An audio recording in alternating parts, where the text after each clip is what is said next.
Our next speaker is Helga Spitaler, Senior International Relations Project Manager at Geant, speaking on today's topic, NREN Sustainability, a journey, not a destination. Over to you, Ms. Helga. Thank you very much for the introduction, Melvin. Probably I should also thank Tsunami for the introduction. I'd like to thank also Omren for the invitation to share some thoughts around NREN sustainability with you today. I don't profess to be a management consultant. I do not even have first-hand experience in setting up or running an NREN. But over the years at my home organization, Geant, I was privileged enough to be involved in networking development around the world. And so I would like to share some observations I made along the way. So what is sustainability? A simple definition is the ability to carry on. But when we are talking about sustaining something, we are not necessarily talking about keeping it going as it is. Sustainability really requires us to evolve, to stand the test of time, and to remain relevant. So I'm going to frame sustainability as a journey. Now, there are no two NRENs that are in any way the same.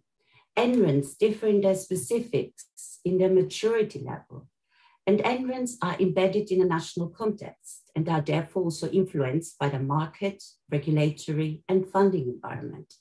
So given that diversity, there is really no one-size-fits-all model for a successful and sustainable NREN.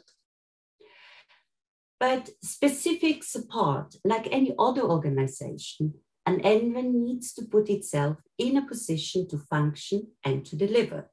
So have a sound management and governance structure in place, a sound business model, financial viability. Typically, NRENs are not for profit, but they are not for loss either. There needs to be strong stakeholder engagement to ensure that they're all traveling with you along the same journey on every step of the way. Advocacy, as we heard before also in Fahim's presentation, to address regulatory and policy matters that affect you. And we need to get the right people in the right places. So leadership at the helm of a community-driven organization, and also securing dedicated and skilled staff and investing in them to make a career in research networking actually attractive. And we need to be able to adapt and rapidly respond to unforeseen challenges, such as in times of a pandemic. And whilst, as I said earlier on, NRENs are rooted really in a national context, we need to think bigger and work together at regional and global level. It is really the collaboration that is one of our finest assets, our connectedness visualized in this global map. And I'm a very strong believer in the principle of strong regions, strong regional organizations, strong regional backbones catalyzed by the cooperation of NRENs in that region, and then interconnecting them to the global R&E network fabric.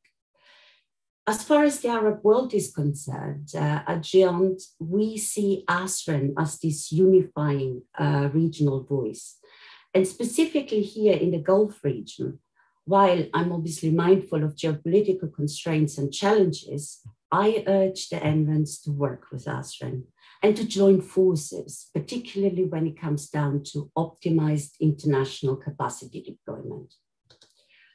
Now, speed, big pipes, and sustained traffic levels, all this gives us a competitive edge over the commercial ISPs. We have ample evidence of that and ample demand for that. But when the market for data-intensive research in a country is not fully developed, or there is simply not the scale for it, and if in addition the service provision of ISPs is cheaper, and on top of it, your member institutions consider that provision adequate, then hinging your value proposition exclusively on connectivity won't be enough. So as Yusuf Toorman earlier on in his presentation said, as part of our journey, we have moved beyond the sole role of connectivity providers to offer value-added services on top of the stack. For example, EduRoam, deployed at over 30 institutions here in Oman, other trust and identity services, security tools, or collaboration tools such as video conferencing, cloud services, or Omren's flagship service, Mirsal, for large file transfer. And I think we are yet at another milestone on this NREN journey, where we should promote and actively embrace open science, so that NRENs are not only an enabler of cross-border, but also cross-disciplinary research. And value to the community you serve can also be demonstrated by finding somehow a niche. Look, for example, at CEDIA. That's the NREN in Ecuador. That's a small and relatively isolated country, and not even blessed by the presence of large telescopes and huge data requirements, such as in Chile. So CEDIA had to think outside the box to show value, to show impact to the stakeholders. And they have done so by positioning themselves over the year as a catalyst of academic collaborations, by funding research projects among universities. And the result is better grading of the universities, more research papers published, improved quality of research in Ecuador. So tangible value. And then let's not forget about the value of the community. By connecting knowledge institutions in a country, an NREN also provides access to a global learning and sharing community, which is more than willing to share knowledge, expertise, and best practice. And to me, this technology summit here, or ASREN's EH events, they are really also hallmark for this community spirit. So yes, there is value, and we should be proud, but not complacent. NRENs need to constantly ensure that their value and their reason to exist are actually understood. So community stakeholders, they need to feel that they can trust and depend on you. And in countries where NREN funding is dominated by government sources, it is important to get to that point where the government actually regards the NREN as a national asset. And we need to be also a little bit louder. I sense that marketing is still a little bit of a dirty word in our community. But to me, marketing is simply promoting our value proposition, informing others of the assets that we have, and demonstrating our impact, demonstrating that we make a difference, also on the man, woman, and child on the street. I invite you to visit and also to contribute to the so-called In the Field blog. This is an NREN community resource which gathers, which collates NREN stories from around the world and really depicts an impressive global picture of the impact that we have. Allow me now to briefly dwell on an example of an NREN that against all odds found its footing. Lebanon has a very, very young NREN, Tech Care, which was born less than 3 years ago. And it can be really challenging to convince R&E institutions in Lebanon about the value of an NREN, particularly when the infrastructure, the tariffs, and the political support and climate are all but favorable. But there was a bunch of really visionary and also tenacious people at one of the institutions at the American University of Beirut. They understood the concept of an NREN, but they also realized that the value debate needed to be flipped around.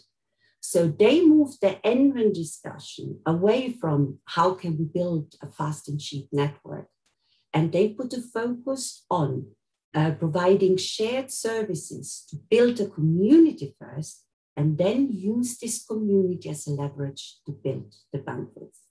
So the implementation of EduRoam at AUB has really delivered a key argument to secure a critical mass of other institutions in the country. And with EU funding in under the umbrella of the Human Connects 3 project, They then progressively also delivered on the connectivity front. And like with funders and members, engagement with the actual end users is key. There are those user communities, I always call them the network savvy, bandwidth hungry usual suspects, such as the high energy physics community. They know how to get the best out of the NREN offering. They are also typically, as part of the NREN science engagement, they're typically also actively involved in optimizing the infrastructure. And that in turn, obviously, then helps the NRENs to future-proof ahead of the curve.